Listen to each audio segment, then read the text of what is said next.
이제 마지막인 제4과목 빅데이터 결과 해석을 시작할게요. 61번 시공간 시각화 기법으로 적절하지 않은 것은? 이 문제는 바로 풀리죠? 정답은 1번입니다. 히스토그램은 데이터의 구간별 분포를 표현할 수 있지 시공간을 시각화할 수는 없습니다. 62번 초매개 변수 최적화를 위한 방법으로 가장 거리가 먼 것은?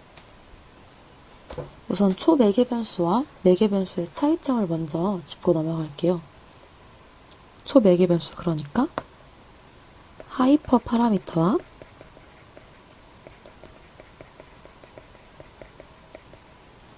그냥 매개 변수인 파라미터는 둘이 자주 혼용되는 말이긴 합니다.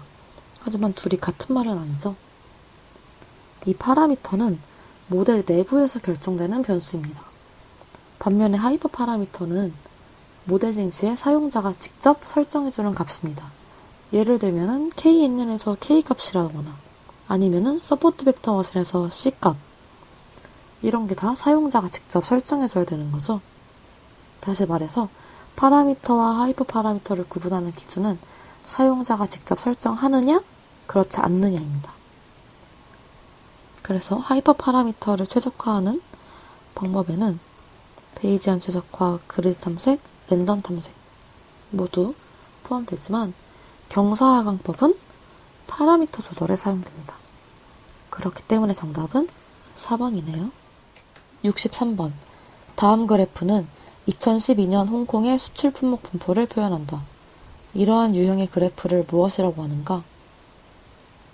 이렇게 큰 사각형으로 전체 데이터를 표현하고 안에서 세부 사각형들로 데이터의 분포를 시각화하는 방법을 트리맵이라고 합니다. 비슷한 말로 히트맵이 있는데 히트맵은 마른 약의 다차원 데이터를 시각화하는 데 적합하고 유사한 클러스터는 유사한 색으로 표현합니다. 영역 차트 같은 경우는 되게 시간별로 누계를 표현하는 데 사용되죠. 64번 민감도, 특이도, 정확도에 대한 설명으로 적절한 것은? 앞선 문제에서도 나왔지만 혼동행렬에 관한 문제는 자주 나오는 편이니까 꼭 숙지하고 넘어가 주세요. 우선 민감도, 특이도, 정확도에 대한 식을 써볼게요. 민감도는 true positive 플러스 false negative 분의 true positive. 특이도는 true negative 플러스 false positive 분의 true negative. 마지막으로 정확도는 모든 거를 다 더한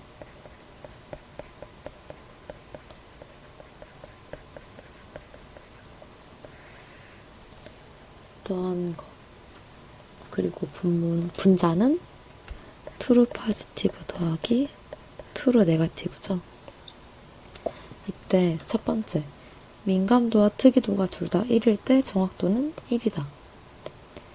만약에 민감도와 특이도가 둘 다 1이라면은 지금 민감도에서는 FN은 0이고 특이도에서는 FP는 0이어야 민감도와 특이도가 각각 1이 되겠죠. 그럼 이때 정확도는 이것도 0, 이것도 0이니까는 정확도도 1이 됩니다. 그래서 정답은 1번입니다. 65번 ROC 그래프의 설명으로 적절하지 않은 것은? ROC 그래프는 false positive rate가 변할 때 true positive rate의 변화를 보여주죠. 모양새는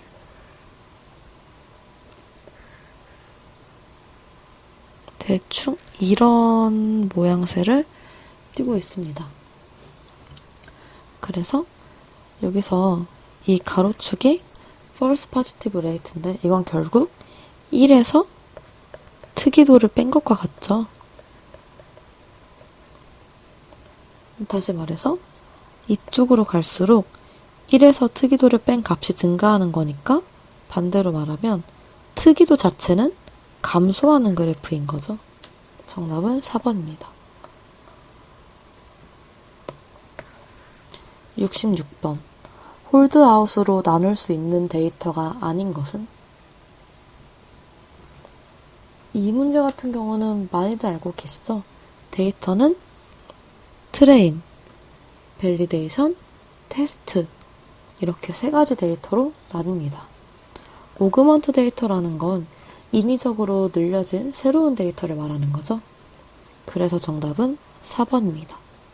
67번. 다음 중 비교 시각화 도구로 가장 거리가 먼 것은? 막대 그래프도 비교 시각화 도구로 사용할 수 있습니다. 근데 산점도어 같은 경우에는 비교의 느낌이 아니고 어떤 데이터 내에서 관계를 시각화하는 도구로 쓰이는 거죠. 그렇기 때문에 정답은 4번입니다. 68번. 숫자 1, 2, 2, 3, 3, 3이 하나씩 적혀있는 6장의 카드가 들어있는 주머니에서 임의로 2장의 카드를 동시에 꺼낸다. 꺼낸 2장의 카드에 적혀있는 두 수의 합이 짝수일 때 꺼낸 2장의 카드 중에 3이 적혀있는 카드가 있을 확률은? 조건부 확률을 구하는 문제죠. 꺼낸 2장의 카드에 적혀있는 두 수의 합이 짝수인 사건을 A, 그리고 그 2장의 카드 중에 3이 있는 사건을 B라고 칭할게요. 그러면 저희는 A가 일어났을 때 B의 조건부 확률을 구하면 되죠. 그리고 이건 PA분의 PA 교집합 B와 같습니다. 그럼 우선 PA를 구해볼게요. 우선 전체 6장 중에서 2개를 뽑는 경우는 6C2이고 이때 그 2장이 짝수인 경우의 수는 1, 3 아니면 3과 3 아니면 2와 2를 뽑으면 합이 짝수가 되겠죠. 1과 3을 뽑는 경우의 수는 1은 한 장밖에 없고 3은 3장이 있으니까 3장 중에 아무거나 한 개 해서 3C1은 3. 3과 3을 뽑는 경우는 3이 3장이 있는데 그 중에 2개를 뽑으면 되니까 3C2는 마찬가지로 3이죠. 그리고 2와 2를 뽑는 경우는 한 개밖에 없죠. 그렇게 해서 분자는 7이 됩니다. 그러면은 결국은 PA는 15분의 7이죠.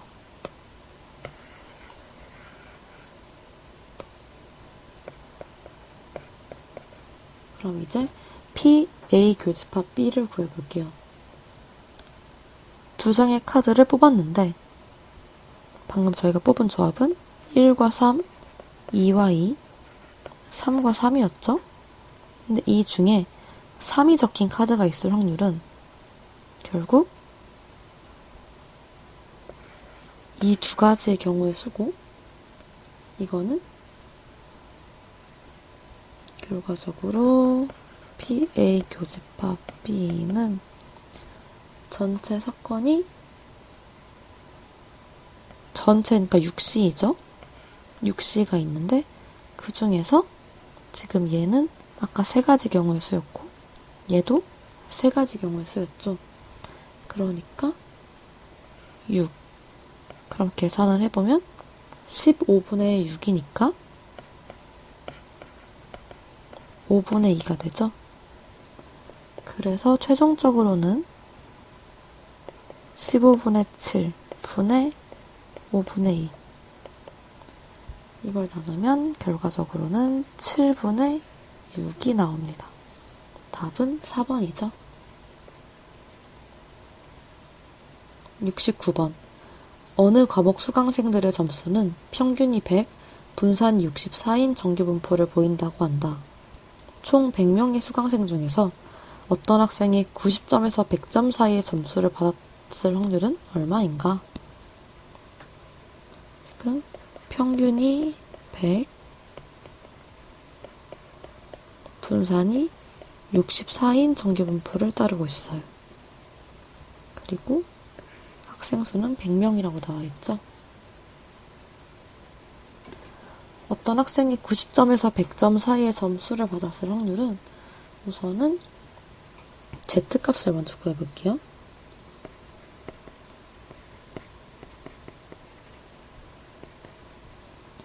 표준 편차는 8이고 90점에서 평균인 100을 빼면은 마이너스 1.25. 그리고 x는 100일 때는 8분의 100 빼기 100이니까는 0. 그러면은 결국 p 90 이상 100 이하의 확률은 z가 마이너스 1.25 이상 0 이하의 확률과 같죠? 이때 z는 표준 정규분포를 따르는 거고요.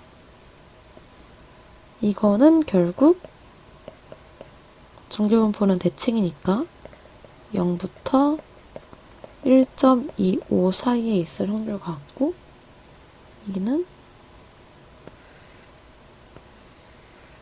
이렇게 생긴 그래프에서 여기가 1.25라고 했을 때 이만큼의 너비가 필요한 거죠. 그래서 결국 0.8944에서 이만큼 0.5를 뺀 0.3944가 됩니다. 그래서 정답은 3번이네요.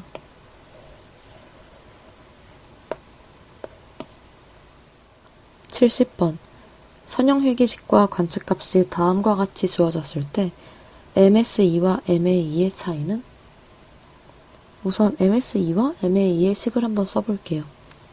MSE는 실제값과 예측값의 차이를 제곱한 다음에, 그러니까 오차를 제곱한 다음에 그걸 평균 낸 거죠. 그래서 MSE는 n분의 1 곱하기 서메이션 i는 1부터 n까지 예측값 빼기 실제값의 제곱, 그리고 평균 절대 오차 MAE는 n분의 1 곱하기 서메이션 i는 1부터 n까지 둘 사이의 차이에 대한 절대값이죠. 그럼 결국 MSE와 MAE를 각각 구한 다음에 이 둘의 차이를 계산하면 되겠죠. 그리고 MSE와 MAE를 구하려면은 여기서 예측값이 얼마인지를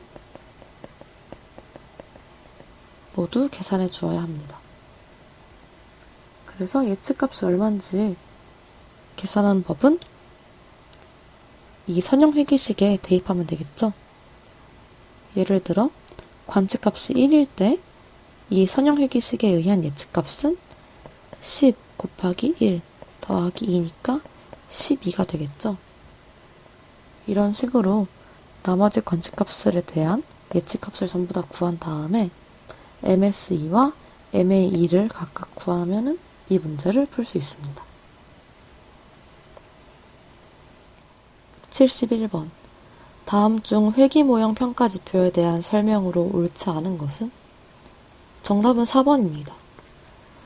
이건 사실 설명 변수의 개수가 많아지면은 결정 개수는 무조건 커집니다. 그 설명 변수가 타겟 변수와 연관이 있건 없건 관계없이 그냥 개수가 많아지면 무조건 결정 개수는 커집니다. 이건 수식으로 증명이 가능한 부분인데 이번 빅데이터 분석 기사 필기에서는 수식이 중요한 포인트는 아니니까 그냥 그렇다는 정도만 알아두시면 될 것 같아요.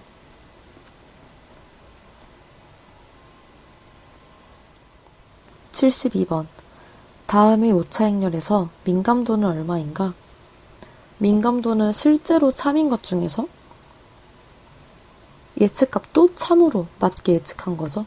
그래서 TP 플러스 FN 분의 TP입니다. 그러면 이 오차행렬에서는 실제로 참인 거 총 합친 100이죠. 100분의 예측도 참으로 맞게 한 거인 80이니까 100분의 80은 0.8이죠. 73번. 효과적인 인포그래픽의 조건 중 가장 적절하지 않은 것은? 정답은 2번입니다. 너무 당연하지만 최대한 많은 정보를 담는다고 해서 효과적이진 않아요. 오히려 중요한 정보만을 선택적으로 사용하는 게 필요합니다. 74번. K폴드 교차 검증에 대한 설명 중 옳지 않은 것은? 첫 번째, K번 반복한 후 평균을 내어 모델의 성능을 평가한다. 맞죠? 2번, 과대적합 방지를 위해 사용된다. 이것도 맞습니다. 3번, 전체 데이터를 K개의 서브셋으로 분리한다. 이것도 맞죠? 4번, 하나의 데이터는 훈련 데이터로 K번 사용된다. 그렇지 않습니다. 전체 데이터를 K개로 분할하면은 하나는 테스트, 그리고 나머지가 트레인이기 때문에 K-1번 사용됩니다. 75번. 히스토그램의 특징으로 거리가 먼 것은? 첫 번째, 히스토그램이 왼쪽으로 치우쳐 있으면 데이터 값이 낮은 구간에 몰려있는 것이다. 맞죠? 두 번째, 정규분포를 이루는 데이터의 누적 히스토그램의 기울기는 1이다. 누적 히스토그램의 기울기가 1이라는 건 히스토그램의 모든 구간값이 다 동일해야 한다는 말이 되죠? 왜냐면 그래야 이렇게 했을 때 기울기가 같은 만큼씩 올라갈 테니까. 근데 정규분포를 이루는 데이터는 그래프 모양이 분포가 이런 모양이니까 모든 구간의 확률이 같지 않습니다. 그렇기 때문에 거리가 먼 것은 2번이 되죠. 76번. 상관 분석에 대한 설명으로 옳지 않은 것은? 앞선 문제에서도 나왔지만 상관계수의 범위는 -1에서 1 사이입니다. 그리고 1에 가까울수록 양의 상관성이 크고 -1에 가까울수록 음의 상관성이 크다고 하죠. 상관계수가 0이면은 상관성이 없다고 얘기합니다. 그렇기 때문에 상관계수가 -1인 경우가 0인 경우에 비해 상관성이 적다는 말은 옳지 않습니다. 정답은 3번이 되네요. 77번. 불균형 클래스에 대한 분류 모델 측정 지표로 적절하지 않은 것은? 이건 정확도입니다. 앞선 문제에서도 나왔죠.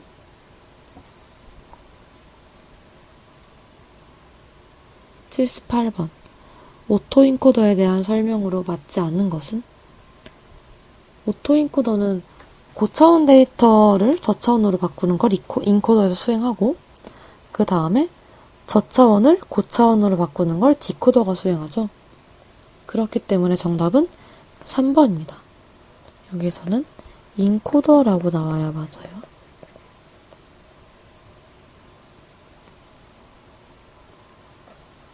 79번.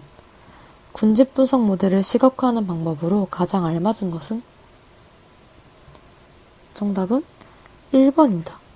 군집 분석이라는 거는 데이터 간의 거리를 이용해서 군집을 먹는 거잖아요. 그렇기 때문에 데이터를 한 평면에 뿌려놓음으로써 데이터 간의 거리를 잘 파악할 수 있습니다. 80번. 분석 모형 리모델링에 대한 설명으로 가장 거리가 먼 것은? 정답은 4번입니다. 새로운 분석 과제를 발굴하는 건 분석 기획 단계에서 해야죠. 이상으로 빅데이터 분석기사 필기 모의고사 1회 해설을 마치겠습니다.